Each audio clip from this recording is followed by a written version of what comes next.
News 18 বাংলায় সেরা 11 নিয়ে আপনাদের সঙ্গে রয়েছে আমি তমশ্রী। শুরুতেই যে খবরের দিকে নজর রাখতেই হবে, শঙ্কর আঢ্যর আরো দুর্নীতি।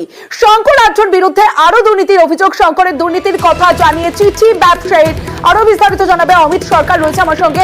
অমিত, এই দুর্নীতি নিয়ে ঠিক কি তথ্য পাওয়া যাচ্ছে?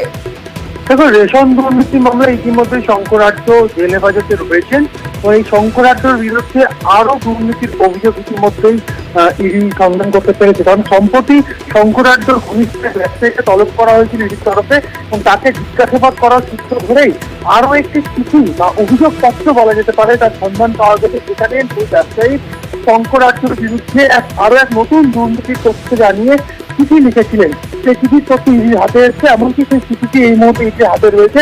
এমনকি আজকে ইডির যে বিশেষ আদালত রয়েছে সেখানে কিন্তু ইডি তরফে জানা হয়েছে জানাবেন বিরুদ্ধে আরো এক নতুন দুর্নীতির সন্ধান পাওয়া যাচ্ছে, যা আগামী দিনে কিন্তু শঙ্কর আঢ্য এই নতুন যে দুর্নীতির যে তথ্য আসছে সেক্ষেত্রে ইতিমধ্যে আজকে ইডি আদালতের ইডির আধিকারিকরা আইন দুর্নীতি তদন্ত করতে গিয়ে শঙ্কর আঢ্যের এক ঘনিষ্ঠ ব্যবসায়ীকে তারা তলব করেছিলেন। তাকে এখানে শঙ্কর আঢ্যের বিরুদ্ধে নতুন এক দুর্নীতির সন্ধান পাওয়া যাচ্ছে ইডির তরফে, এমনটা কিন্তু ইডির সূত্রে খবর।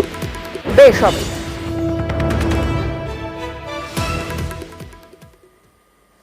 এবার অন্যান্য খবরের দিকে নজর রাখবো। মালদার মানিক চকের খবরের দিকে নজর রাখবো। ঘন ঘন লোডশেডিং এর অভিযোগ, বিক্ষোভ রণক্ষেত্র মালদার মানিক চক। পুলিশের উপরে হামলা, রক্তাক্ত হলেন আইসি।